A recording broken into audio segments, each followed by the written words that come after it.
I'm Jim Check with Ian Burns. We're here with the Really Big Show, our news show that goes every weekday morning at 9 a.m. We took the Thanksgiving day off. I hope you had a great Thanksgiving. Got a really big show, though, today. The headlines, though, the peacemaker takes center stage, Canada on the wrong side of history, Prime Minister upgraded to president in elbows down moment, say the words, Carney, oil pipeline to the North Coast. Is Canada a nation or just a collection of provinces? Economic data does not support the Liberal touts. No austerity measures in upper management of government. Trudeau and Chow compete for cringe moments. You're going to love those. BC Conservatives told to get their shit together. Hey, I had that interview with Gavin Dew. And as bad as David Eby is doing, the Conservatives say we can do worse. How's that? All that and a lot more. I mean, we had a really big show. It is big. We're going to have a tough time getting through it all. But we're going to kick it off right away with the biggest news in the world. And this is a big, momentous occasion. Then we got the 20 hostages. We got a picture of them here from Laura Ingram. All 20 have been returned. All 20 hostages returned in a big moment. Lots of, you can go all over X there. You can see a lot of those reunions there with family. 20 young men, that's basically, and then they got a few of the bodies back, but they're still trying to recover many of the bodies. And also on the other side of that, they did release many prisoners that were taken by the Israeli IDF. Here's the big moment, though. So Trump first went to Israel there, spoke. We'll talk about that in a bit. But here's the big moment in the signing of it. This is in Egypt. Netanyahu was told, well, he made an excuse not to be there, but I think the Turkish president said if he shows up, he's not coming. So Netanyahu did not show up in Egypt there. Let's watch this, though.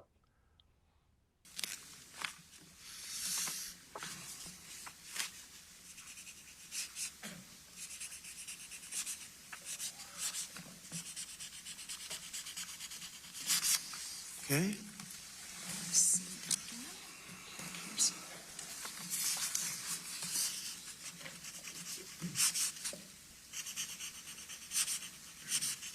This took 3,000 years to get to this point. Can you believe it?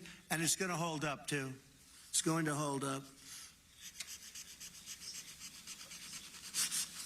Okay, thank you. You can use my pen if you want. Have a pen? Want to use mine? Okay.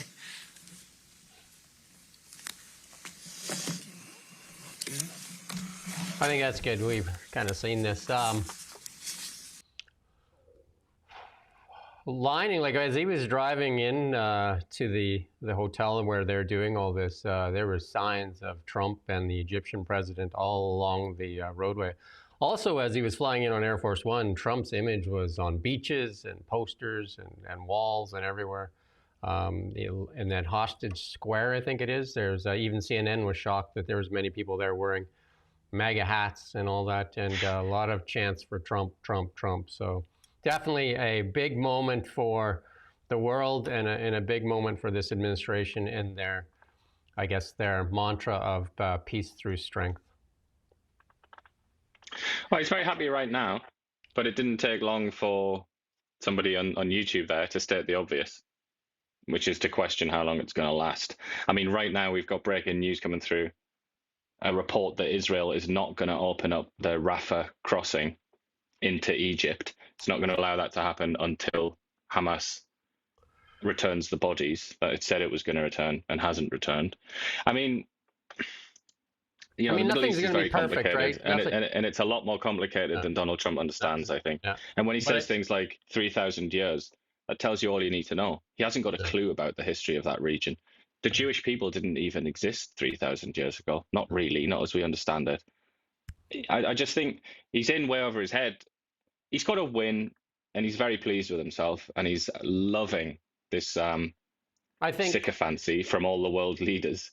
But let's wait and see. And I mean, one thing that you can say without any qualification or conditions is, thank God that this disgusting war has, at least for now, finished.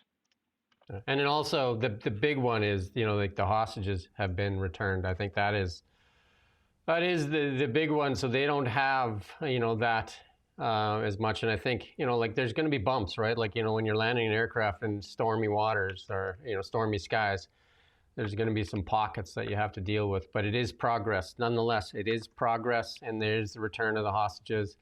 And it is a sign. The bigger thing, I think the bigger win even is the amount of Middle Eastern countries that signed on to this agreement. That is where I think the real strength is, where regions like Qatar and all that have signed on this, and he's trying to get more people in this Abraham Accord. And that was a big win for him in his first administration. I think those are the real wins. Now, we can't expect Hamas and the IDF just to stand down. I mean, there's going to be some stuff that goes on, I'm sure. But the big wins is much of the funding for this is likely being choked off as well. Because, like a lot of billionaires were living in Qatar there. And a lot of people crediting Netanyahu for going even behind the Americans' backs and bombing Qatar and saying that was a big part of it, where Qatar said, well, we don't really want to be involved in this. And Trump made Netanyahu apologize on the phone there. Yeah, so I mean, the Qataris are very, very cheeky, aren't they? They can't say that they don't want to be involved. They have one of the most aggressive foreign policies in the region, despite being a tiny little, isthmus or whatever the hell you would call that thing. They've interfered in all kinds of wars, including that one. But in the case of the Hamas people being there, they had negotiating teams. Hamas had a team there in Qatar, almost at the behest of the United States and other countries, because Qatar was a place that, that was seen as a kind of negotiating arena. So that I don't know. I mean, the thing is that so many things have happened.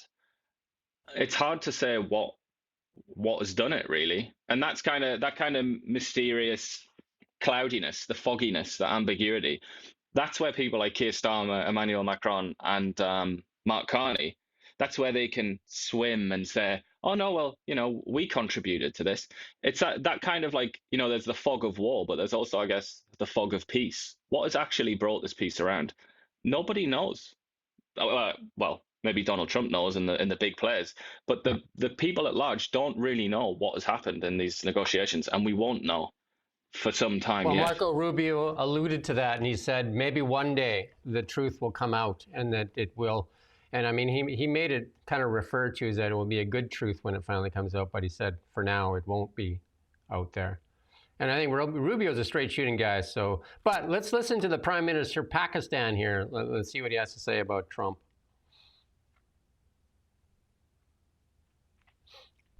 For his outstanding, extraordinary contributions to first stop war between India and Pakistan, and then achieve ceasefire along with his very wonderful team. And today, again, I would like to nominate this great president for Nobel Peace Prize, because I genuinely feel that he is the most genuine and most wonderful candidate for Peace Prize, because he has brought not only peace in South Asia, saved millions of people, their lives. And today, here in Sharm el-Sheikh, achieving peace in Gaza is saving millions of lives in the Middle East. Mr. President, I would like to salute you for your exemplary leadership. Yeah. Keir Starmer in the background, hand wringing, and I'm not sure what Maloney was doing there. Just like I don't know what she was doing there, but a lot of speeches like that, giving a lot of credit to Trump for bringing this about. A lot of it going to Steve Witkoff as well, right? And Keir Starmer. Don't forget Keir Starmer. Here's a little clip here, not a clip, but Keir Starmer now saying, President Trump, this is your achievement. I thank you for your tireless efforts. Let's not forget that Rubio put out or said just recently that Keir Starmer, Macron, and Carney actually almost derailed the whole peace process by recognizing Palestine just as they were working really hard at bringing peace to the area. Yeah, well, that's one of the things that has to be that's going to have to be dissected over the years. It's probably going to be decades, to be honest, before we get a real clear understanding of what happened there. I mean, at least several years. But it is a strange one, isn't it? I mean, I kind of find it weird that they all just dropped everything and went there. Well, Carney actually picked Especially up the these phone ones, and like says, "Can I come?" You know what I mean? Because he wasn't even invited. He phoned and asked, "Can I come?" They couldn't even get a jet for him, right? So he had to take a charter flight because you know, like it was a last minute thing. You know, he basically picked up the phone and said, "You know, please, may I be in the room?" yeah, a very, very strange. I have to say, I find it really weird. And Keir Starmer, I mean, the fact that he was like right over his shoulder for that speech, and you could see every little wince, every cringe on his face. I don't know. I mean, I would like to know if that was intentional, putting him there as a kind of contrast. It's like this is who sort of purports to lead the free world, at least morally, as I stand here, having got this peace agreement through. Kind of that contrast. You know who was absent there? Is where is the UN? This is what they're supposed to do. Yeah. Remember Good joke. Anita I mean, Anand? Anita I Anand at think the that the most UN, interesting thing, multilateralism and all that stuff that she. yeah, the most interesting thing the UN has been involved in the last few years is Donald Trump's speech there a couple of weeks ago, where he just Ripped him. defecated all over the organization and then walked Ripped out. him. Yeah. This is from Alan Fry, a former CTV guy, actually, CTV journalist. This is the, you know, the Toronto Star in that saying, look, Israel and Hamas exchange hostages. And this is how, you know, like even Christine Amanpour, she's now apologized for it. Just, you know, like to kind of like give a feeling that there was hostages on both sides, right? And just, anyway. It's absolutely appalling, that, isn't it? And I mean, the Toronto Star isn't really a serious newspaper anyway. I mean, it's not like we shouldn't sort of be like shocked and appalled and fire off angry letters. It is the Toronto Star. It's a bit of a kind of parody anyway. It's a bit of a joke anyway. But the fact that anybody could do that, could suggest that, is sad, isn't it? Really. But I suppose the Toronto Star, are they any better? Are they any different from just random people on Twitter that post a viral tweet that says something like this? I mean, what really is the difference? And I don't know if I'm going to get this pronunciation right, but Donald Trump's speech in the Knesset. I don't know if you watched the whole thing or not, but what I found unusual in that speech was that Netanyahu spoke, and then Trump went up there and, you know, shook his hand, and then they allowed the official opposition to speak. Which is, I never see that in Canada when you have a guest visiting, that they would let the official opposition speak. But they did, which I found interesting. When you have a special guest, that addresses Parliament, I think, yeah, I have seen that happen, at least in the UK. I don't really know about Canada, though, to be completely honest, off the top of my head. But I've definitely seen it in Britain. You know Israeli politics better than me, and I believe this is their Speaker of the House here that just made, and we're going to listen into what he has to say. The world needs more Trumps. You, President Donald J. Trump, are a colossus who will be enshrined in the pantheon of history. Thousands of years from now, Mr. President, the Jewish people will remember you. We are a nation that remembers. Far from being a local struggle, what we are witnessing is a global struggle, a global battle between the forces of extremism, radicalism, and fundamentalism, and those of freedom, liberty, and democracy. What the world needs now is not appeasers who feed the crocodile in the hope that they will be eaten last, like the kind we have seen recently at the UN General Assembly. And by the way, President Trump, your team has checked the teleprompter. It is working beautifully. What the world needs now are more leaders who are brave, resolute, strong, and bold. The world needs more Trumps. That's good there. I think he was speaking other than this here. This is a little taste here. This is Melissa Landsman there saying, you signed up for the failed experiment in appeasing terror, and history will remember it. And she's talking about the speech that Mark Carney made and the speech that Anita Anand there. They are the ones feeding the crocodiles. And let's listen in. Let's play this clip here. This is after Mark Carney's speech.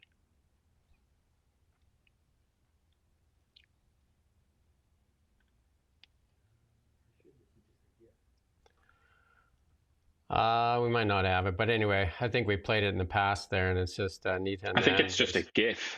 Oh yeah, Anita Anand losing her mind there, doing the seal clap there as Mark Carney. And again, Marco Rubio pointed out that the three of them actually really derailed the peace talks and held it back. So Stephen Harper actually put out a tweet congratulating Trump and his team and a bunch of other world leaders on bringing peace. Even Joe Biden came out and said it, even though he tried to take some credit for it as well. But Bill Clinton came out and congratulated him. And whose name is missing there, though? What's that? Whose name is missing from that list there? From Stephen Harper. Mark Carney. Indeed. Again, here's Trump was trying to recognize everybody at the podium there, and this is an elbows down moment for Canada. Do we not have it? We don't have the clip for it? Yeah, well, let's play that clip there because it's a good hot mic moment. This is off a hot mic. Thanks. So you going back? No, I'll go back. I'm glad you upgraded me to president. Oh, did I say? Great stuff. That's good. I started. At least I didn't say that. Great stuff. That was great. Thanks. There you go. That's good. Very, very cringe-inducing.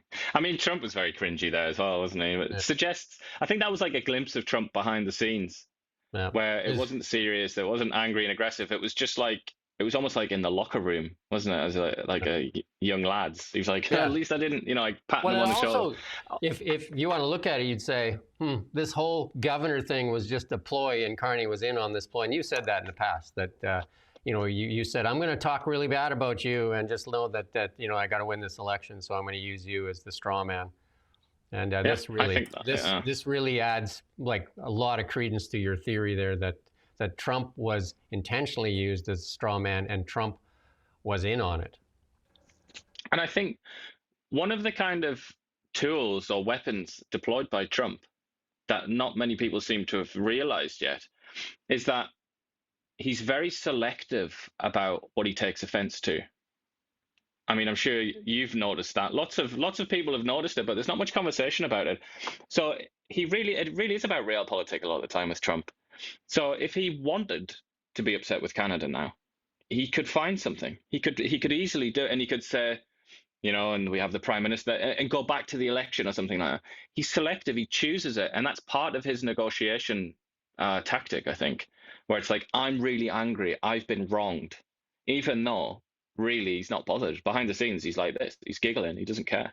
Yeah. So I think a lot of people they overestimate the extent to which he's emotionally compromised. I think he actually has it more under control than people give him credit for. The lumber tariffs and the furniture tariffs go into effect today. So more damage to the Canadian economy. This is from Brian Lilly. This is Norman Spector putting this out. Instead of trying to influence Trump, was doing the real work. You signed up for Macron's usual initiative.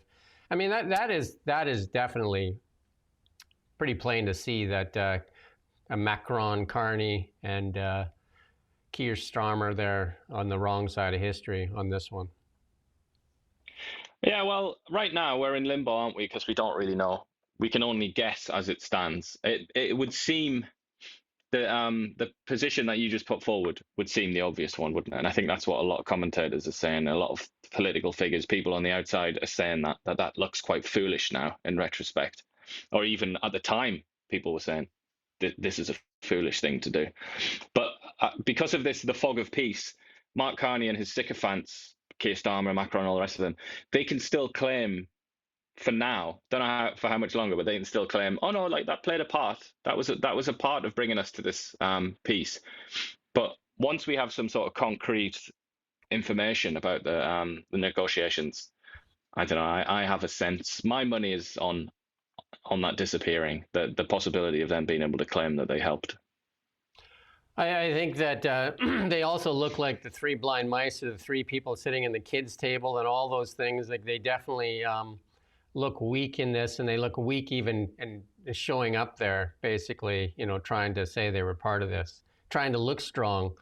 Well, at the same time, what the real thing is, they look weak in this, right? So especially after the statements that Mark Carney and Nita Nan made at the UN there, where they were trying to talk tough about multilateralism and all this thing, and they basically were sticking sticks in the Americans' eyes about how the world order has changed, and then like the reality of it is they're right there. Basically Canadians have been used as a ploy, I think.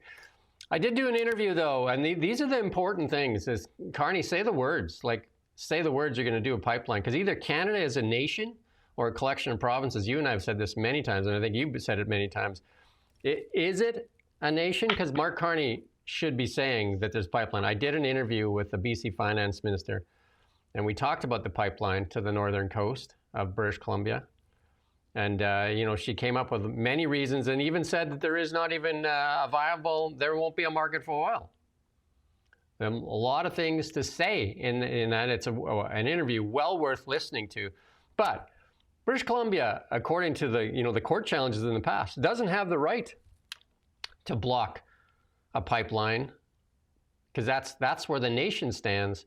But Mark Carney has also made statements, as is Tim Hodgson, that they want agreement from everybody. So which is it, right? It's very unclear as to what it is. But then they asked Dawn, the person in charge of, I can't remember her last name, Dawn there, in charge of the projects office, do they have a veto? And she, pressed, and she said no. So, I mean, again, confusing language from the Prime Minister, Tim Hodgson, and the Special Projects Office. And then, obviously, from the BC NDP. At this point, though, I think, when Carney first came on the scene, we had a very good laugh, didn't we? And again and again and again, it was a joke that kept giving, his inability to speak English in, even at a kind of elementary school, high school standard of fluency, like quite appallingly bad at the language, his native language. And we had so much fun, and we joked about it, and we thought, and I'm sure a lot of people thought, gee, look at this idiot. But I think now we have to just say, don't we, that it's by design. It's on purpose. Obviously, he has been captured by a lot of the sort of foolish, trendy lexicon of the international set, and he does say lots of stupid words quite seriously, like catalyzing and things like that. And he doesn't know how to pronounce certain words and makes himself look like a fool.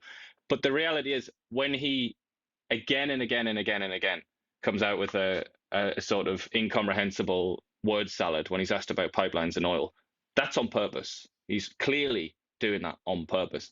So if you're confused, as everyone else is, then his plan, or the plan of the Liberal Party HQ, upper tiers, is working. That's what they want. They want you to be confused. The only question really is why? Why do they want you to be confused? Daniel Smith has made it clear there's $9 trillion of wealth beneath the feet of Alberta, and they can't get it to market.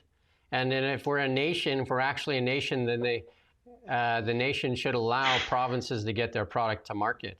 And that's her big thing. It's like how Jason Kenney has been on there calling David Eby a mud hutter. I mean, but they have everybody fighting. They talk about Team Canada, one Canada, one team, and that they're going to take away the interprovincial trade barriers. And basically now you have Alberta fighting with BC in an all-out catfight. You have them fighting over this pipeline, which Daniel Smith shouldn't even talk to David Eby, I don't think, and let the courts decide.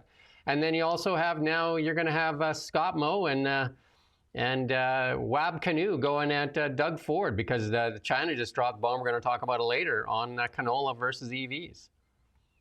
And China also dropped another bomb, which is on the export of oil, rare earths.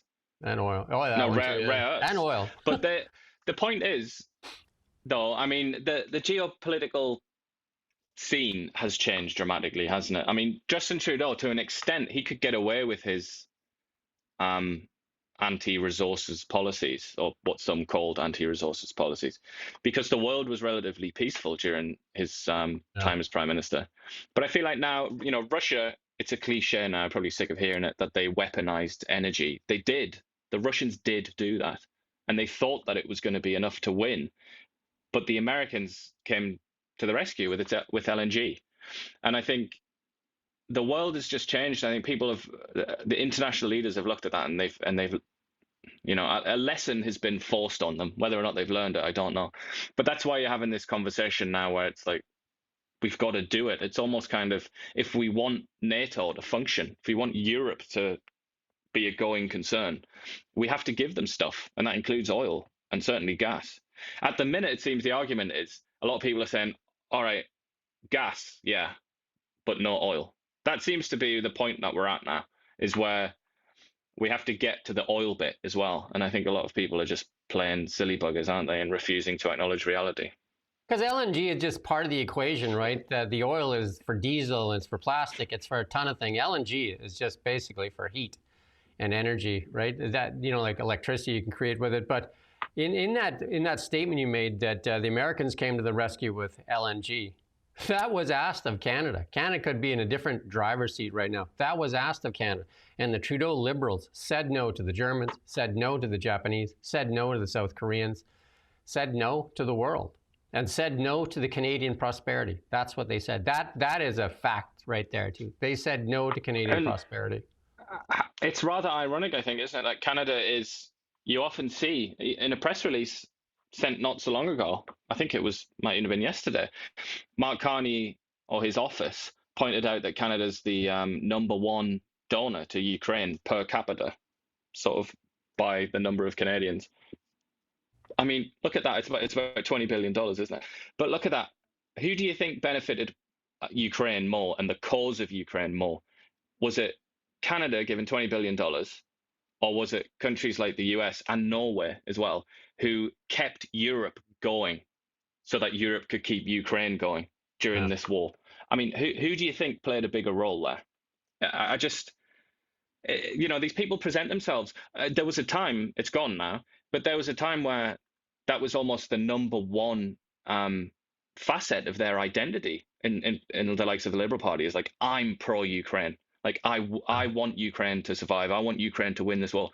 If that's true, looking back, I would like to know, don't you think maybe it would have been a better idea to have helped Europe fuel itself and Ukraine when Russia tried to turn off the taps? The Liberals have been, what the guy said in the Israeli government there, the Knesset, that it's the virtue signaling and putting the flags on your X profile and the nonsense, but not the reality of the situation that actually takes strength and leadership. This is from IceCap Asset Management. This again shows, and we've said it a zillion times on the show, if we've said it a million, that Canada is one of the richest resource nations in the world. And here's all the stuff that's there available. We are our own worst enemy. It is not Donald Trump holding us back. It is the policies of the last decade. And Chrystia Freeland said it herself. They spent or wasted the last decade on virtue signaling and identity politics. That says it itself. Catherine McKinnon just coming out and saying the same thing about Trudeau, that it wasn't about policy, it was about his ego.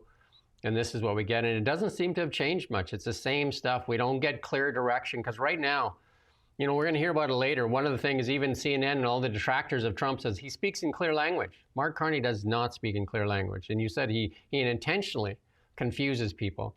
And so how, if you want to invest billions of dollars in Canada to get a mine going, to get a pipeline, where do you find certainty if the message is so confusing? Yeah, and we're talking at the same time about the need for foreign investment. The glorious FDI that everybody worships at the altar of.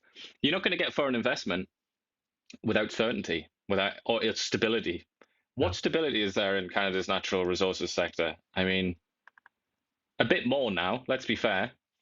Quite a lot more now that Mark Carney's in power, but still, it's not good enough for people to risk $40 billion or something like that, unless they're absolutely certain. I mean, talking about oil in particular there. And here's the other thing, you know, like the Trudeau Liberals and this Liberal government continues to do it because they haven't lifted the emissions cap and all this thing. Here's the thing, trees per capita, look at this, trees per capita. Guess who's leading in that regard? As soon as we put it up here. There you go, who's that?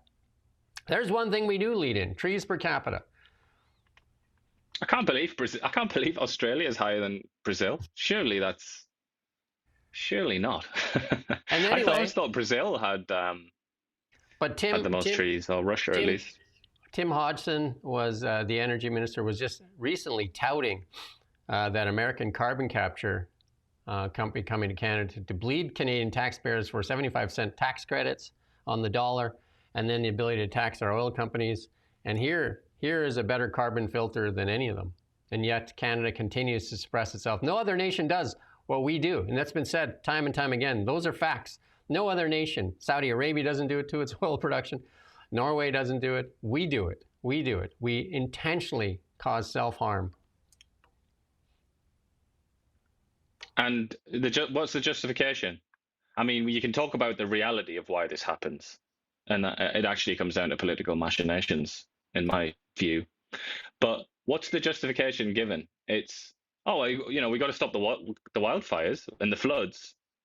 So what we have to do is bring our emissions down in Canada. Broken record time from me, but doesn't matter what Canada does. We can't change that. But that's never acknowledged. It's not even part of the conversation. We just live on in this delusional world where Canada can have an effect on global temperatures and global CO2 emissions. And here's another chart that tells you everything you need to know about faith in Canada. Issuance of bonds, and who's the buyer? Canada. Bank of Canada buying Canada bonds. Nobody else. Tells you everything you need to know. It's the snake eating its own tail. Tells you everything you need to know. And where did this start? Oh, it looks like it's a weird time. The suppression of our natural resources. I mean, we can pull up chart after chart after chart after chart. Data after data after data. And here's the bad thing that's happening. I did that interview with an economist, and he said an economic winter is coming for Canada. And I guess, how do you prepare for it? Then we're trying to get some other interviews here, what to do when an economic winter comes. And also, some people may be fleeing to sunnier climates. There's a lot of economists out there now talking that the Canadian dollar, when this budget drops, the Canadian dollar could drop with it if there's not a clear plan on how to get GDP going and how to get some of those resources out there. And a drop right now, the Canadian dollar looks weak. I don't have it to pull it up. Maybe we'll bring it up tomorrow. But the Canadian dollar looks weak. It's at around the 71-cent mark, and it looks like it's trending lower. And it's looking for a direction. And if it crashes through 70, you may see 62 in a hurry. And what that means is inflation for the average consumer. That means everything you buy, which most things are priced in US dollars. So a 62-cent loonie would mean more at the grocery store, more at the gas pump, more everywhere, right? So to answer this guy's question, though, in the tweet, does that mean, would that be the moment that Canadians reject the Liberals? I don't know what it takes. I don't know what can be done to separate that marriage. It's so strong. I will say this, that a lot of it relates to Canada does not have a free and independent media of outlets like ours, smaller regional outlets. Whereas, and we're trying to do some stuff we're on nationally, so if you could share this and that. But CBC is definitely an arm of the government. And that is, if I had to point to one thing that helped them over the line, it would definitely be the CBC. And they got a $150 million raise after they won the election. That was promised during the election, which you would think would be election interference. And what did the executive do right away? They gave themselves all a big fat raise, like, we won. That in itself, there should be an investigation into that. Because one, what are they doing promising the CBC money during an election? And then two, it's very biased. And three, then they basically, not for the reporters, they actually help themselves first. Imagine that, hey? But I mean, yeah, I'm sure if you go onto CBC's website or listen to a radio broadcast from CBC, they will have interviewed a whole series of experts that say that all of this was above board, and that is actually really good for Canada's media landscape. I just don't know who to believe. I just went to the CBC website. I don't know if Nick wants to do it or not, but that what's on the above the fold is Taylor Swift's Life of a Showgirl, because Canadians need to know that. We need them to get out Beluga Trainer, fired. Signing of the Gaza peace deal marks emotional deal for Canadians with family in region. Or, you know what I mean? Gamifies Minecraft, right? Like, where's the budget? Where's the economy? Where's the stuff that matters? They feed you pablum and nonsense. That's what they feed you. They feed you a steady diet of garbage and anti-American stuff, and just pro-liberal. literally. Look at that nice little puff piece on Anita Anand. Pragmatism and positivity. Yeah, just basically like we did it. I think it was last week we did it. You went to the PMO's office, and they were almost identical stories. Comical, really, isn't it? $1.55 billion. If you want consolation, the only consolation is that we are probably, I would say, we probably represent about 20% of the CBC's audience right now, being on this website. Like, nobody cares what they say. But as we've said lots of times, it can still be consequential in elections, because the people that do care what CBC thinks tend to be older people. Older people tend to vote, at very high levels and turn elections, because there's quite a lot of them. And it also distorts the politicians because they read the echo chamber and it reinforces their thing. Yeah. That's what they don't see the reality. They don't walk amongst the people.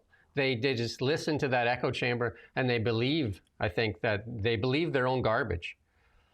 It's part of the information space, isn't it? And it certainly gets into the ear of even people that don't care what CBC has to say. It gets into their ear, and it forms part of the information zone, or whatever you want to call it.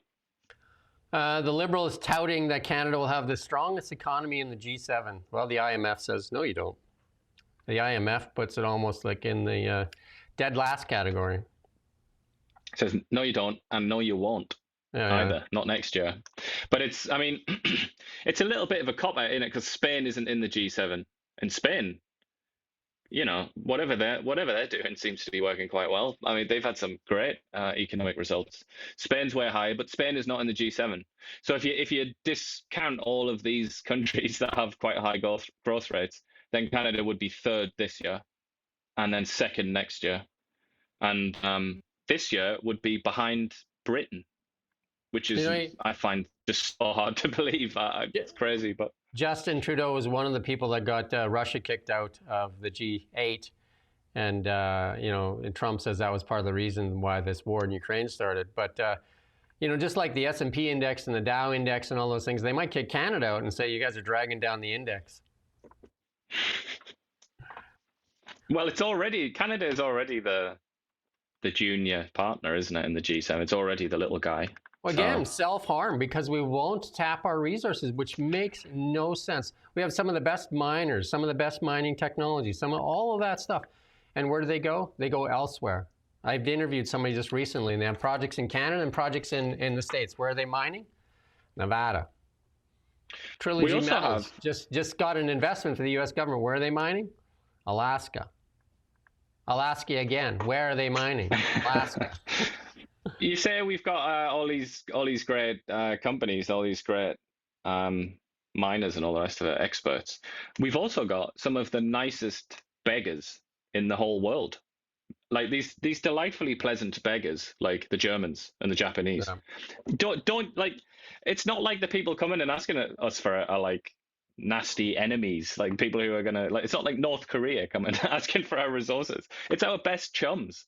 And they're very reliable. They're very, they've offered that FDI, haven't they? They've even, like, the Germans even offered to build an LNG export facility, didn't they? It's like, come on. And not only, and this is one of our YouTubers here watching here, not only is our investment capital fleeing, it's our brain capital that is leaving as well. And I watched some of this stuff, and this is a key point, if people want to pick up on this key point.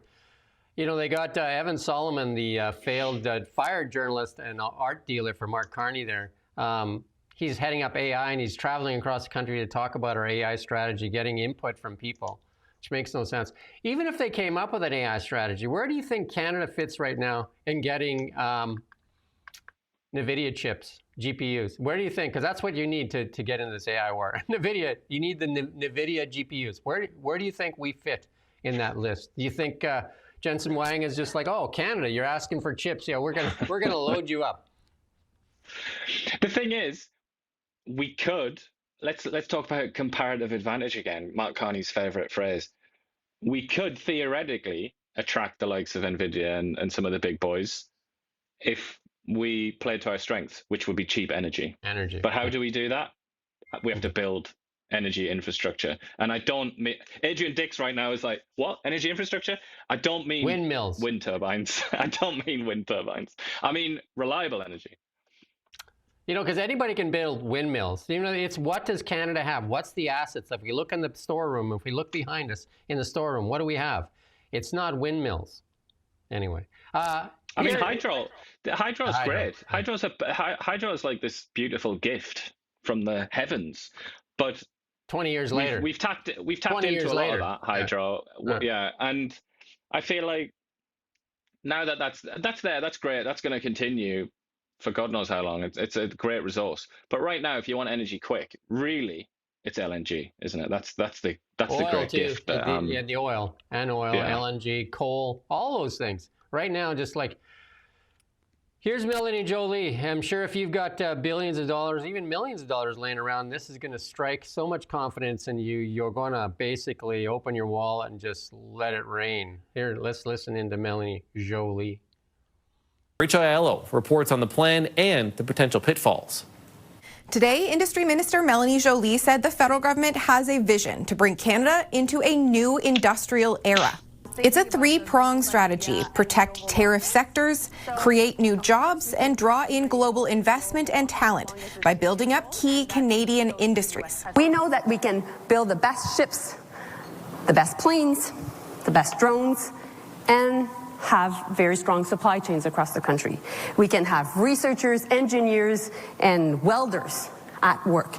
We will use the power of procurement to create jobs. Because ultimately what I've learned is companies rather have contracts than subsidies from the government. Detailing how she and Prime Minister Mark Carney... You know, like I could spend the next 4 hours picking that apart. Just we can build ships. Why did we sell? Why did we give away Canadian tax dollars to China to build ships? She also we can said build the best planes. ships. We can build planes. We can't even make a decision on the F-35s. Never mind build planes, right? We can build drones. I don't know. I don't even know. It's really hard, isn't it? And again, Canadians would rather have contracts and subsidies. They've crippled industries and made them beg for subsidies. Look at the media industry. Look at if you cut off all the subsidies today, what would be left of media in Canada? Like the big ones, they'd be dead. They'd be done. There would be a revolution, wouldn't there? It would be transformative, I think. To the extent that you would really notice it, wouldn't you, as the average citizen? Look at global news, like Chorus Entertainment. Their stock, they own over $1 billion and plus in debt. Their stock's 9 cents, and they're going to try and finance it with share issuance. I mean, they live off subsidies. All of them live off subsidies.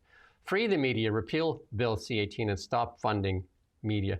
And if you have a government that has to give out all the contracts and everything, that sounds a lot like Venezuela and Russia and all those places where everybody relies on the government. That always works out. Take again, look at East Germany and West Germany. When the Second World War was ended, they cut that in half. Look at the progress of East Germany and look at the progress of West Germany. You can do that again with Vietnam. You could do that again with Korea. And then you could look at Venezuela, which is the richest country in South America. And it's basically, a lot of people lost 98% of their wealth after socialism took over, and they basically nationalized everything. I don't know how many lessons. People lost their lives as well and lost their homes. Yeah, how many lessons do you need? But apparently not enough. But I was going to play this next clip of Jolie, but it's the same stuff. She just repeats the same thing. Like she was actually reading off a card there. You can see she's looking down to see what the next point is she's going to say in that last one. But this is, well, actually, let's play it because this one tells you basically how the CBC basically is just their town crier. Of that, but fundamentally, in terms of creating jobs, what we need to do is we'll have a new defense industrial strategy, which will increase the potential of great jobs for people in different sectors. And my last point is we want to build more great Canadian companies. We have great Canadian companies that have influence in the world. What we need more. We need to scale them up, and we need more. That's of that. good. What are the Listen to Rosie there. Yeah. I just don't know what it is with Melanie Jolie. I mean, my instinct is that she's out of her depth. But I don't know. Is it something else? Is something else going on in her But what world? CBC is saying, like you say all these things, you've had 10 years. You've had 10 years, done nothing. Our greatest asset is our energy, our oil, our mineral resources. What have you done to do anything? Like you talk about Canada needs to have more influence. Why do we need to have influence? We just need a great economy so that people can put food on the table. What's this world influence that you're chasing, right? Like what world influence? We've embarrassed ourselves on the world stage. You wouldn't want Melanie Jolie to go to a conference in somewhere like Indonesia or something like that and not be respected, would you? You wouldn't want that to happen. They've embarrassed Canada on the world stage over and over again. And this is what they've done. Here's Anita Anand put this out this weekend. On Thanksgiving when people couldn't even afford turkey, a lot of people couldn't even afford to get turkey. This is what she put out. We're protecting the families that rely on making life more affordable for Canadians. Saving families with 2 children, $800 a year through the National School Food Program. That's an embarrassment for a nation as rich as Canada, that we need a school food program because the parents can't feed their kids at home. It's not something to brag about. Renewing Canada's Strong Pass. It's a coupon. It's literally a coupon. You get in free if you go with your parents. Kids get in free if you go with their parents. It's literally a coupon. This is the stuff they're bragging about. This is what they've done. How long has it been? 6 months? 6 months of this. And this is it, a coupon. And then introducing automatic tax filing for 5.5 million Canadians so they can get the GST credit. I mean, that's been on the menu for years, hasn't it? This should be so far down on the list because it's already been done a long time ago. It's because the CRA gets your T4 stuff. What? This should be like number 753 if you want to brag about it. Not the top 3 things. The food program is consequential and that costs quite a lot of money. But the other two are just, I mean, one of them is kind of like, it's like a bureaucratic, that's almost like an email that should have been sent around the CRA staff, isn't it? Rather than announced by the Prime Minister. Absolutely ridiculous. But that's all they got. The kind of the strong pass is, that's like an advert on Twitter or something, or on Facebook. That's what that coupon. It's shouldn't really be. It should be like an advert in a newspaper. That's what that should be, rather than like, look what we're doing for Canadians. It's absolutely, this is what they have. This is what they're bragging about. This is it. Here you go, and this is maybe this will get. Vasi Kapela is one of the better journalists on the national stage, but she's finds herself alone in that space, other than you and I. But let's listen in on what Vasi Kapela has to say here. Sign yet that this will be a quid pro quo, that if in fact we do remove those tariffs on Chinese-made EVs, the ambassador from China told me explicitly China will remove their tariffs in a commensurate fashion. Have a listen to it. So if Canada removes the unilateral unjustified tariffs on Chinese products, China will also reciprocate accordingly. And if the EV tariffs are removed, then China will also remove the tariffs on the relevant products of Canada.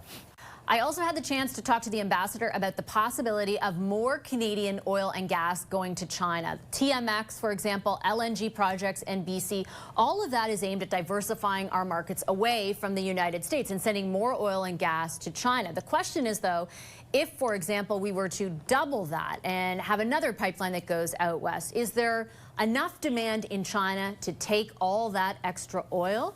The ambassador seemed to indicate that there is. Yeah.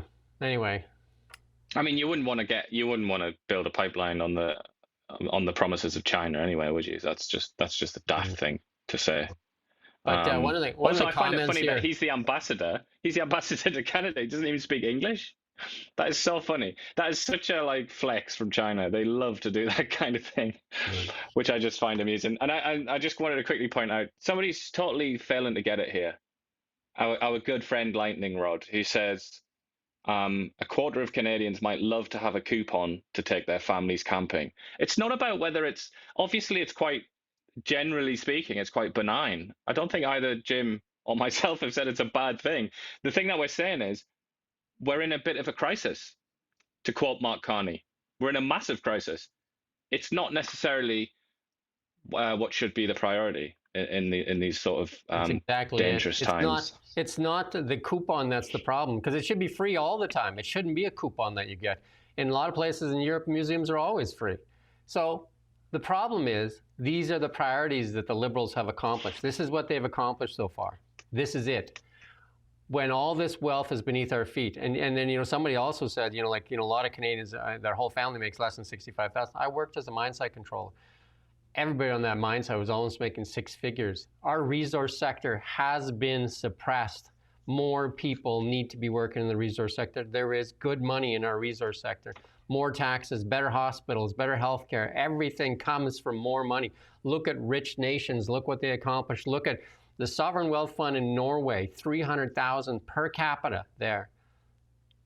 That's the difference, right? It's not that there's a coupon, and I'm talking about that it's a bad idea to have a coupon. It shouldn't be. They shouldn't charge you to go in the museum in the first place. What they should do is figure out how to get some benefit, how to utilize what we have to the benefit of Canadians. That's what they should do. And here he goes. Some people have figured it out, though. When we look at upper management with government, here's another one here. Remember Carney said that everybody has to look for cuts in their departments? Not this guy. This is the $343,000 a year president of the Canadian Nuclear Safety Commission has awarded himself an 85% increase in his travel and hospitality budget. Why not, right? Why not? And here's a coupon for you to go to a museum. And meanwhile, here's a credit card. Go crazy. He said an internal memo acknowledged an elevated risk of exposure after cabinet promised to cut unnecessary spending. He said, I'm not cutting anything. The Tremblay approved an increase in travel and hospitality budget from $100,000 to $185,000. That's his travel and hospitality budget. It's pretty nice, that, isn't it? And Canadians, and here it is, Lightning Rod. We're fighting over a coupon. And here it is. They want to increase their travel budget from $100,000 to $185,000. This increase included $53,000 for international travel. It would be okay if they were doing tons of nuclear stuff, but what? Show me what's been done. I mean, on the face of it, it's a very important job, isn't it? But that doesn't mean that's not enough, is it? It's not an excuse to have such a huge increase in your expenses. It's absolutely ridiculous. And then the cabinet since 2023 repeatedly said they promised to cut travel and hospitality budgets. Not this guy, though. He needs more. And then this is our famous minister here, public safety minister, Gary Anand. I can never pronounce his last name. Anand, you say it. Ananda Sangari. There you go. Confirms budget has yet to fulfill an April election promise to hire more police and border guards. And then his excuse is, I'm not responsible for hiring. That's just his cabinet. Washing his hands. As the Minister of Public Safety, I'm focusing on ensuring the safety and security of our country. How does he still have his job after that leaked internal thing? You know what I mean? Like, how does he still have his job? That is just that shows you that Mark Carney doesn't even take any of these scandals seriously. Look at all the scandals under the Trudeau. Nobody loses their job. This is another one. Just more of the same. It's it reminds me of you highlighted that GB News interview, didn't you, from England, where it's like, how many houses have you built or whatever, and he didn't know the number. Yeah. But Ananda Sangari, our good friend there, he's not going to be asked that question in that way, is he? If like when he reveals his ignorance of something that he probably ought to know. And he says, you promised 1,000 new border officers for Canada borders. How many have you hired? We're in the process of ensuring 1,000 new, in the process. Everybody's in the process. You do none, we're in the process, right? He says, how many have you hired? RCMP don't know how many of the 1,000 officer promised were hired. Just the number. And just on and on and on. And just like, and then he goes on to say at the end of all this going around in circles, I'm not responsible for hiring. What is he responsible for? I guess he's responsible to give that guy gets busted with his gun thing, he'll pay the fine and buy the gun and make sure that he's responsible for bailing out his friends. Yeah. Yeah.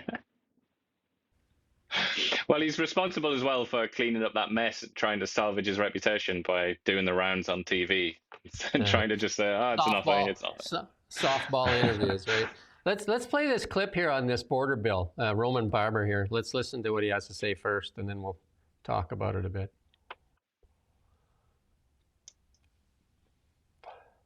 It's nice to be able to deliver some good news, finally. Roman Baber, Conservative Member of Parliament, the Liberals are backing down on Bill C2, that's the Strong Borders Act. You remember that Conservatives had serious objections about opening mail without a warrant or using a backdoor to snoop on the activity of Canadians online without a warrant. Well, we learn now that the Liberals will not be able to get it through. They will have to bifurcate, to separate the bill in two. They will be introducing a new border bill on Friday. But this is a huge win for our Conservative team and leader Pierre Poilievre to defend the civil liberty of Canadians. I am really, really pleased with this result. Roman Baber, speak to you soon again. Bye. That's good. It's nice to be able to. Yeah. We're just going to leave that one there. Well, I mean, I would say we are aware, aren't we? A lot of fentanyl precursors come through the mail, don't they? It's terrible. But whether that justifies effectively, changing almost like the Constitution, almost changing the kind of liberties that you're entitled to as a citizen. Yeah, that's where the clash has come, isn't it? It is getting a bit late, so we're going to try and go through some of this stuff quicker here. Required income versus minimum wage, and this is one bedroom affordability by city. We're just going to put some of these up here. Supposedly, in North Vancouver, you need a required annual income of $96,000 just for a one bedroom apartment there. And Kelowna is on the second page there. Kelowna comes in at, you need an income of $73,000 to for a one-bedroom apartment. They're starting to fall here in Kelowna, though. They're starting to fall. I know I've talked to some people that rents are starting to fall. And even to the point where the vacancy rate is getting fairly high here. So I think we might see St. John's looking good. Yeah. Again, I've a lot of people in St. John's are working in much of the resource sector, what is left of the resource sector here in Canada. I worked at a mine site in northern Manitoba as a controller. And here's our friend Stephen Guilbeault, the Heritage Minister. Feds detail new radio rules. Federal regulators propose changes to radio license because the industry enters its second century, including the issue of long-term permits and approval of new 50-watt commercial stations. Radio is in a period of transition. No shite. That is obvious. There's some cars now being sold without radios in them because, there's not a lot of people listening to radio anymore. So, there's so many other alternatives, right? That regulators also propose to expand a new class of developmental licenses currently limited to startups like campus radio stations at 5-watt transmitters. Modifying the process for developmental stations could make licenses more accessible. And, I would say Steve Jobs in the iPhone basically really put the nail into radio there, because you can get everything: Spotify, Apple Music. I don't know, like there's so many. And it's different hard, ways. isn't it, when you're listening to something on the radio and it's like ads, and then it's like a song that you don't like. It's kind of hard to justify. It's like, why am I wasting my time? I'll just put music on I know I like. So private commercial stations comprise 81% of the radio market. Current license number 747 stations, 628 FM, and 119 AM stations. The industry payroll totals about and this is falling a lot, 6,781 employees according to Feb 11 stats. The private commercial sector overall reported 1.1 billion in annual revenues, and that falls every year with a growing tax after loss since pandemic. So, I mean, it's an industry losing money, 72 million industry-wide losses. The traditional media sector in Canada and almost everywhere else in the world is going through a very difficult time with the arrival of online platforms and advertising that have moved. And Bill C-18 has crushed local independent media outlets like ours that have figured it out. But then they came along and took our audience away that we earned serving our community, over 200,000, took it away, Facebook and Instagram. And they took that away from everybody in the news outlets. And it's been devastating and crippling, and made more outlets go with the begging bowl. Like I said, most aren't viable right now. If they cut off those subsidies to so many of these outlets like Global and the rest of them, I mean, even Bell Media closing. How many? They sold a bunch of stations where it used to be $1 million just to buy a license, a radio license, just to buy the license. I think they sold like 11 stations for $1 million plus to take over the debt. Do you know what I mean? Like it was just, no. There's just, it's completely different. And the government, again, goes in there to interfere. Does it make it better? Do you think Bill C-18 has made it better? Yeah, no, I don't think anyone does really, do they? Except Stephen Guilbeault. I think his quote there is brilliant, though, where he says, they're having a very difficult time with the arrival of online platforms and advertising budgets that have moved, for example, from local newspapers and local radio and television to the web. So that, an example of that happening would be the federal government, which spends money on Facebook rather than during the election. Stephen Guilbeault spent money on Meta instead of the local newspaper and local television. Stephen Guilbeault spent money on Meta. Just amazing. While denying the ability for newspapers in this country to use Meta, he decided to pay for the privilege. We got the number from January to March. It was over $5.5 million they spent. And then we asked for the number to update the number. And now they've decided that we can't have the number because it's embarrassing. We can't have the number till January of 2026. They'll give us a number till when. You know what I mean? Like they're going to delay. And this is what they do. Everything is under smoke. Everything is under the cover of darkness. This is what we get. And here, like rents are coming down, and now immigration. Again, the immigration policy was for the benefit of the few, the expense of the many. Lots of developers made out like bandits, and they sold condos, like little box condos for in Toronto and that. They sold them like crazy. Now, small landlords ponder their future after foreign student cuts. We've seen this from the colleges that were. Remember that we did that? I think it was on Friday, wasn't it? That one Contestego, $640,000 a year salary for some small, college that nobody knows about. That's how much he's making, and his defense of that is, well, that's what they pay me, and I take my job seriously. I would take it serious too. And then we're on to some of the cringe for the Canadian politics, and here's Olivia Chow. She is gonna be, I don't know, like if you compare her to what Elizabeth Warren in the States, but she's got cringe going on. Let's listen. She's like a dancing queen, though. Here she goes, breaking it out again. Actually, kill the sound there. Yeah, you can turn it off there before you get the YouTube copyright thing. But she's how many dances has she done this year alone?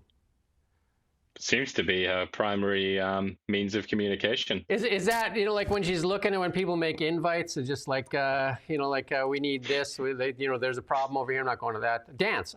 Put me down for dance. I'm in. You had me at dance. Yeah, I don't know many people that are very impressed with her, I must say. But clearly, somebody must be. She's won elections. And then Trudeau's making the rounds out there. Trudeau and Katy Perry. Remember we showed that picture? Must have been like 3-4 months ago where they were having sushi together. It turns out they've embraced each other here, and you know, like there's a bunch of people defending Trudeau. Leave him alone. He's done so much for Canada, and then this guy's pointing out what he's done for Canada. You know, we got this huge deficit, a hidden carbon tax, emerging Alberta constitutional crisis, a collapsing economy, rocketing unemployment.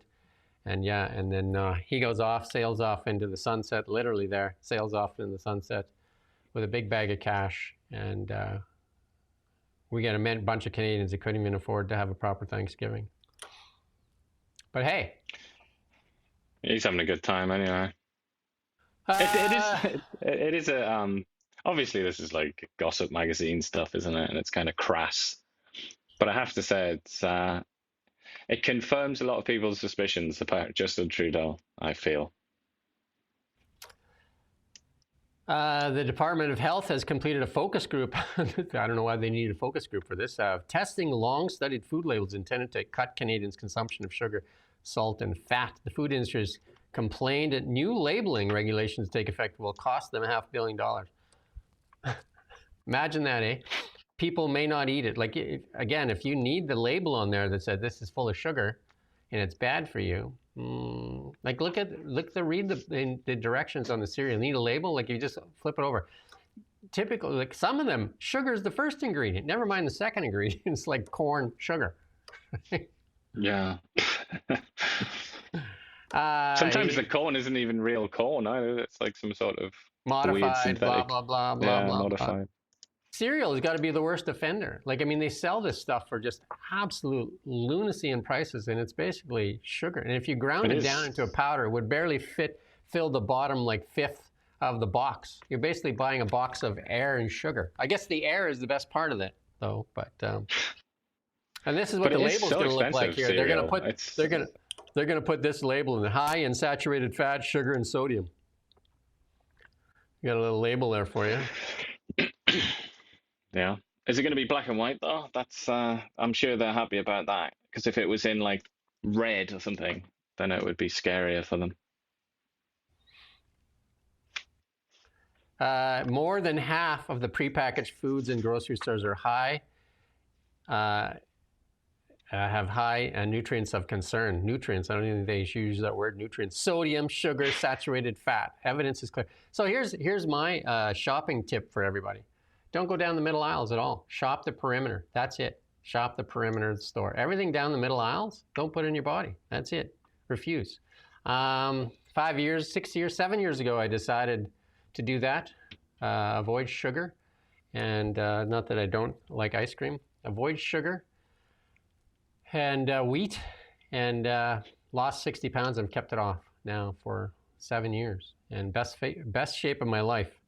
And it's just this sugar stuff is just absolutely, and alcohol is nothing but sugar, by the way. We talked about alcohol last week, didn't we? Alcohol shows you that it causes cancer. Imagine that, eh?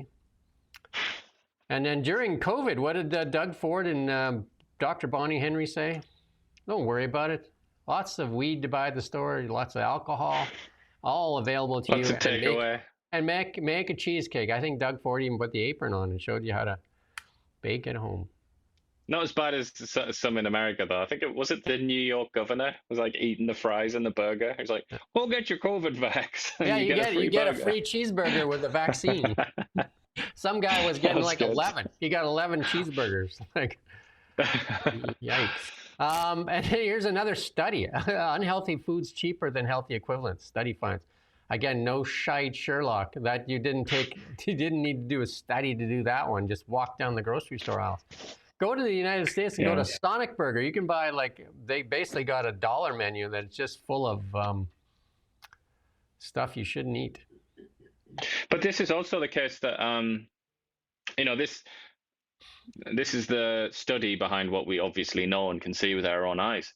But it's related to class, isn't it, to an extent? Like obesity is now predominantly something that poorer people suffer from. Yeah, And obviously that used to be very much the other way around. I was going to say Coca-Cola. I had a Coca-Cola addiction. I used to do 5, 6 a day. And well, I would even venture into the Pepsi, whatever carbonated colas there was. I was pounding those. And then I thought I should stop drinking those, and I switched to iced coffees. And again, you just don't know sometimes. And I think I was fairly intelligent, and I couldn't figure out why I couldn't lose weight. Well, I basically had an IV tube of sugar. Yeah. Polyev wants to backs petition to end DEI, wants to restore the merit principle. And again, that is like what that guy in the Israeli parliament there said, is that we need to stop this wokeism. Like, this should be common sense. We shouldn't have to have a a petition to stop it, should we? But apparently we do. It's politically valuable, though, isn't it, to certainly the Liberal Party and some other parties to offer this. And I'm sure if Polyev wants to ride this bull and he wants to actually take it on and make noise about it, then he's going to be accused of all kinds of things. Oh, the CBC has already got the others. stories probably ready to go. They're probably just going to recycle some of them in the past. They're going to label them everything there is. Just watch the CBC go to work on this one. Taylor Swift will be moved down the line on her thing. And we got a few things left to go. So we got the BC news here, though. Are we doing an intro? Coming to you live from the Now Media Newsroom.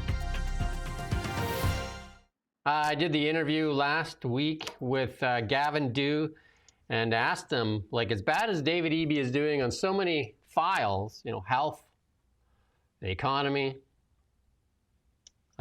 crime, the decriminalization of drugs, like, there's so many pots that are boiling over on the stove. And I said, as bad as he's doing, people go look over to the Conservative Party and they say, well, there's not much an alternative out here. And he said that they were at the UBCM and they were told by a lot of business leaders that they need to get their shit together. You got to go read that, watch the interview. It's a good one to watch. I also interviewed last week, I interviewed Jeff Moyse, Aboriginal lawyer, I think he worked for the government for 31 years. And then now he's in private practice there, 33 years doing this.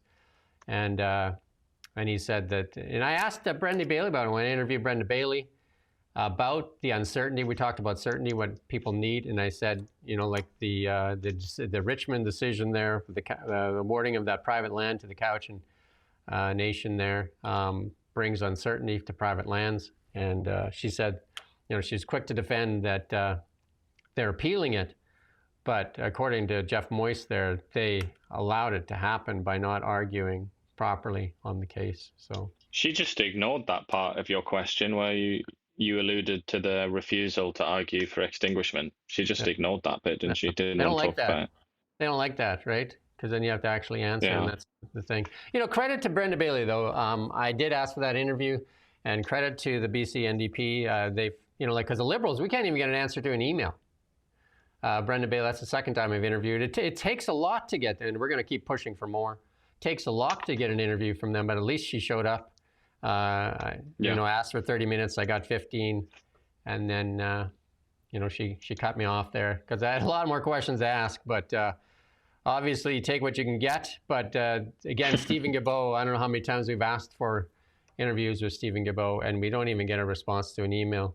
So the Liberals do not wish to be held accountable. They control the media, they control who has access to them, and they cripple media. That is the problem in Canada. I mean, I keep saying it, most people don't believe it maybe, or they just think I'm just being, I don't know what they think I'm being. But I also interviewed an insolvency trustee here in British Columbia for NMP, financial strain driving British Columbians to make difficult trade-offs. So you got to go watch that interview as well. It's not looking good for the average British Columbian, and we have to do more.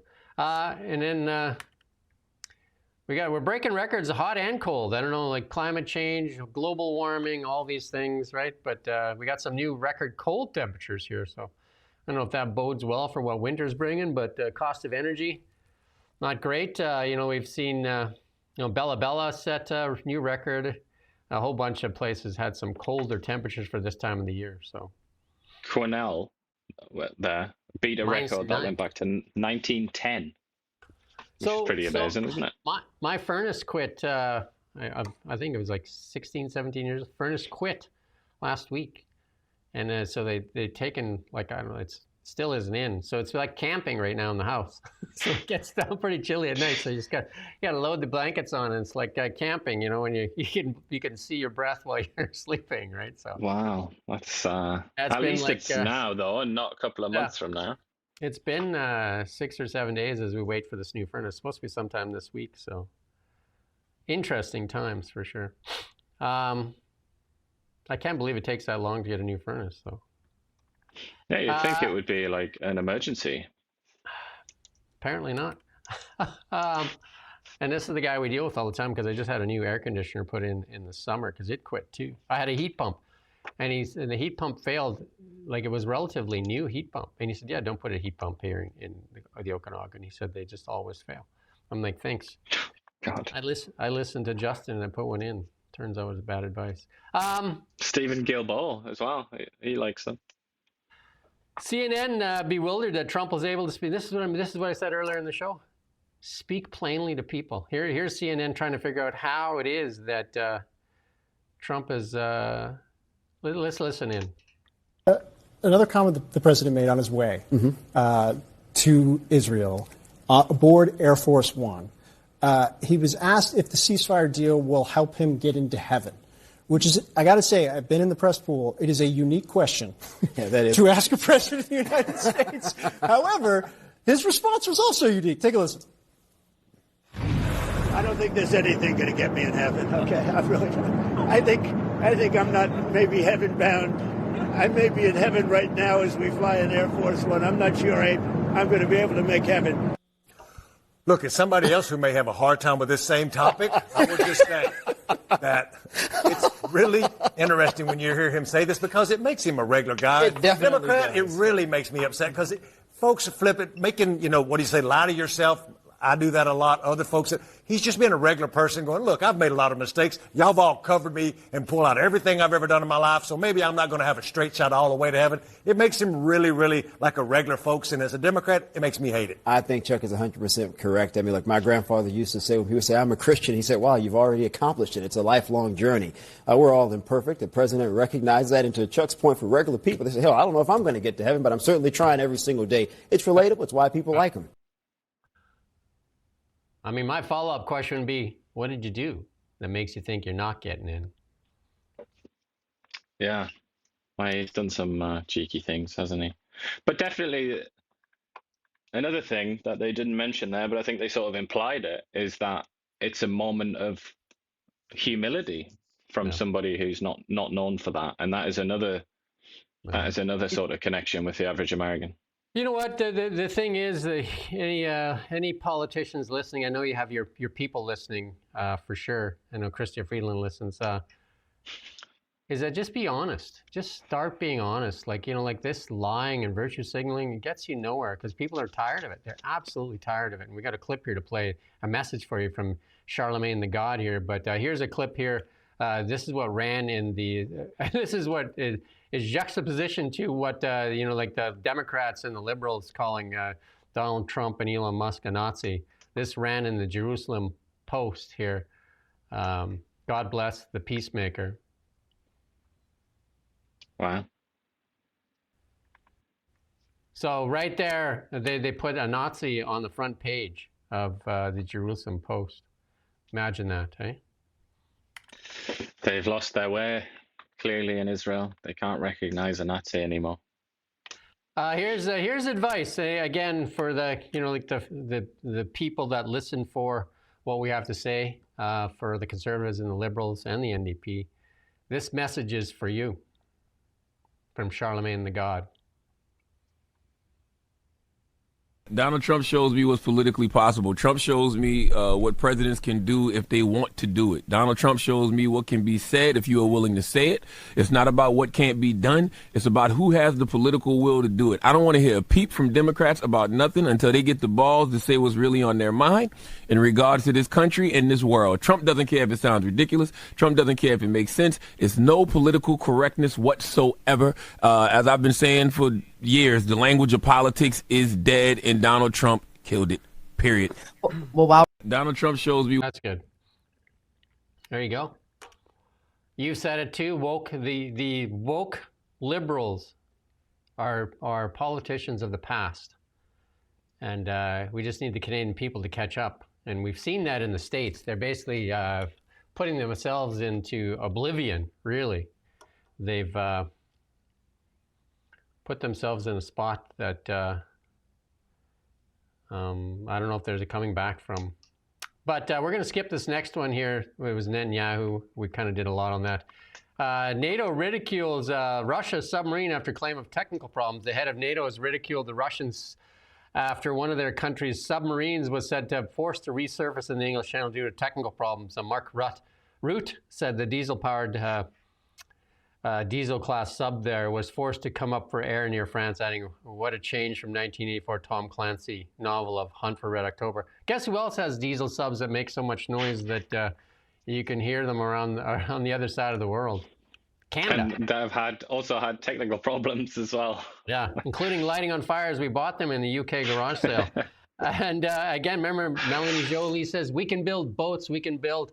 We're not building those either. Remember, Stephen Fear says, we could build them, but we don't want to because we got other things to build. I have no idea. It's also funny that the guy delivering this message is Mark Rutte, if you want to give him his proper Dutch pronunciation, who used to be the Prime Minister, not very long ago, was Prime Minister of the Netherlands. Like, how many subs has the Netherlands got? What's the Netherlands military look like? Obviously, not much. When he delivers this joke, it's sort of the premise of the joke, as Mark Carney would explain it, is that NATO's big and beefy and strong and has great equipment. But that's kind of a push, isn't it? That's pushing the truth a bit. America has great equipment and sophisticated technology and all the rest of it. It's not the little, the little ants such as Mark Rutte's Netherlands. Again, I would say because Canada is going to build 9 more diesel electric subs for that matter. Like, buy one nuclear sub, buy one, instead of 9 things that can't compete. Like, come on. Come on. This is your big chance here. Do I have the clip here for it? I don't know if I have the clip here for this. Kamala Harris was saying that she, in her debate with Donald Trump, said that you can't trust Donald Trump on foreign policy because he's weak. That did not age well. That did not age well, Kamala. Kamala Harris on a book tour, though. What's that? I also remember, do you remember how at the time when so many people in the media were fawning over Kamala Harris, I remember that was dissected, wasn't it, that moment in the debate? And they were like, yeah, she really got him there. And I remember thinking at the time, I'm like, I'm not so sure she did. And obviously she didn't, according to the American people. That's a real head scratcher there, that Kamala Harris would be tougher on foreign policy. She would, no. Anyway. Well, she also called him like a Russian stooge as well, which is something that Democrats have loved doing for a long time. And when we observe the lay of the land now, it doesn't really look like Trump's a Russian stooge at all. He's threatening Putin almost every day. This may fire some people up, but I still believe Elon Musk may well have saved the Western world by buying X and freeing social media from censorship of the Biden administration and Kamala Harris. And if he didn't do that, we may have a completely different result in a completely different world today. At least we're fighting back for freedoms here. Kamala Harris, if you want to see her, though, she's coming to a place near you. November 16th.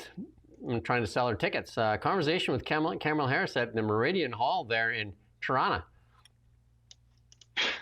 Toronto.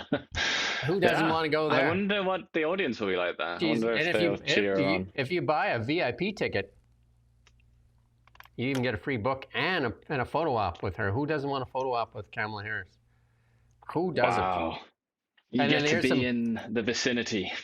And if you're not in Toronto, notice all these Democratic cities where you can go. They're not cheap tickets either.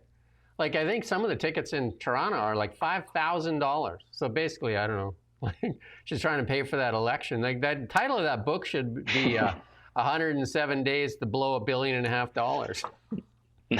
In brackets, put that last bit in brackets. And then, but it's like she grew up in Montreal, didn't she? Or at least partly grew up in Montreal. Why has she not gone there? Feed your friends. Feed your friends cash money and get them to come out and endorse you. Cash money. There you go. So there's your chance. You can go watch Kamala speak in Toronto. Breathe the same air as Toronto. Greatness. She can impose some of her policies on you, and then you can figure out Tim Walz. I mean, I would pay good money to go watch Tim Walz and Justin Trudeau. Cage match. Trudeau would be a funny cage one. Match. Yeah, cage match. Because doesn't Tim Walz say he's a tough guy? I believe that he did. Yeah. Anyway. Also, he presents himself as the kind of all-American man. Did you see the X-ray there of Macron's hand after the handshake with Trump again? Macron's always doing that hand. There's a good little meme. I didn't put it in, but there's a good meme out there with Macron's hand all mangled. I don't know why those two got that thing going on, but Trump always manhandles him, though. I think Trump really dislikes him, to be honest. That's my impression. But it's always this push and pull and push and pull and push and pull thing, and Macron Trudeau as well. He did it.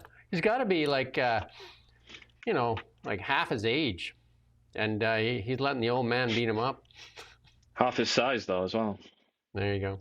That's our show for today. I do have lots going on today, though. Lots going on. We have Macklin McCall in at 11 o'clock from the BC Conservative MLA here from West Kelowna. He'll be in. And then we have the Bitcoin show later in the day. Bitcoin down a bit. This last little bit of turmoil here with what China had to say and some opportunities maybe. So Macklin McCall. See if they're getting their shite together. That's our show today, though. Like, share, if you can help us get it out there, because Stephen Guilbeault says, that everybody's spending money on Facebook, including the Liberal government, but they don't want to tell you how much they're spending because obviously that's a secret. And then Jolie says we're going to build boats. I'm not sure when. She didn't say when, I guess, right? Because China's going to build their boats, and then I think who's building the subs? Germany? Haven't decided yet, have they? Are they Either Korea or Germany. Are they going to buy some German U-boats from the Second World War that are still sitting in a museum? Maybe we can lift them up from the bottom of the Atlantic Ocean and refit them. They did say, I did see a piece on one of the networks this morning showing that the F-35 dream is still alive. We just haven't made a decision. Harper ordered those back before he left, and they were delayed, and that's what we constantly do, delay. By the time we do it, we'll be buying them used from somebody, I guess. Yeah. Let's hope they work. What's that? Let's hope that they work. Yeah. Okay, that's our show. See you tomorrow, 9 o'clock, and if you can spread the word, that'd be great. We appreciate it. And thank you for watching Now Media. We don't just report the news. We live here too. We're your neighbors, bringing you stories that matter to all of us. No government funding, no outside influence. Kelowna Now, local, independent. News you can trust.